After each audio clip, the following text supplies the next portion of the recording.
आनंद द्विगुणित करा वारणा उत्पादनांसोबत। वारणा श्रीखंड, तूप, दही, दूध, लस्सी, बटर, चीज आणखी बरंच काही। सणासुदीच्या काळात शुद्ध आणि सात्विक वारणा उत्पादने घरी आणा। वारणा, आनंद अस्सल चवीचा।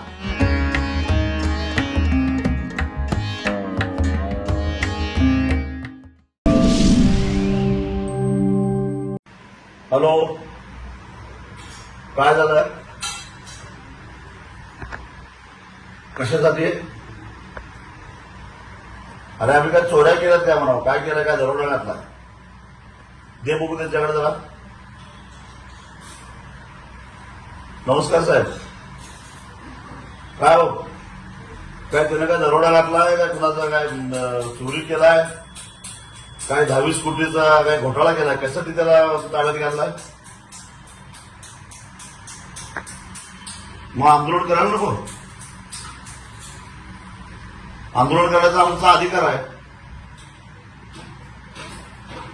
तुम्ही तुमच्या मुख्यमंत्र्यांना विचारा, 23 नोव्हेंबर 2023 ला त्यांनी मध्यस्थी केली आणि त्यांच्यावर विश्वास ठेवला। आम्ही साखर कारखान्यांनी लिहून दिलं कलेक्टरकडे, आम्ही 100 रुपये द्यायला तयार आहे।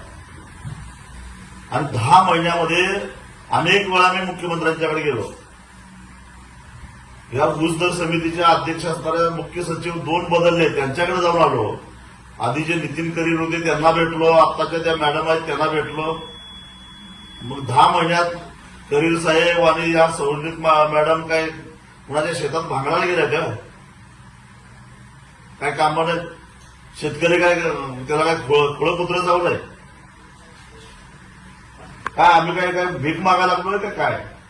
तुम्ही मध्यस्थी केलेलं आहे सरकारनं। कारखानदार सरळ सरळ म्हणायला लागल्यात की आम्ही प्रस्ताव पाठवला पण सरकार मंजुरी देत नाही।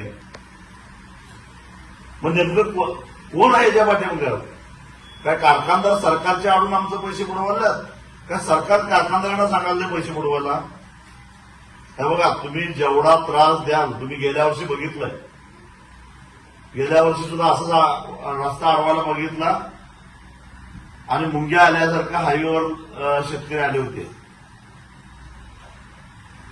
माझी विनंती एवढीच आहे, आम्ही काय ते पाहुणे आहेत आमचे, मला मान्य आहे, अमित शाह साहेब असतील किंवा राज्यपाल असतील पाहुणे आहेत, परंतु पाहुणचार करायला पाहिजे।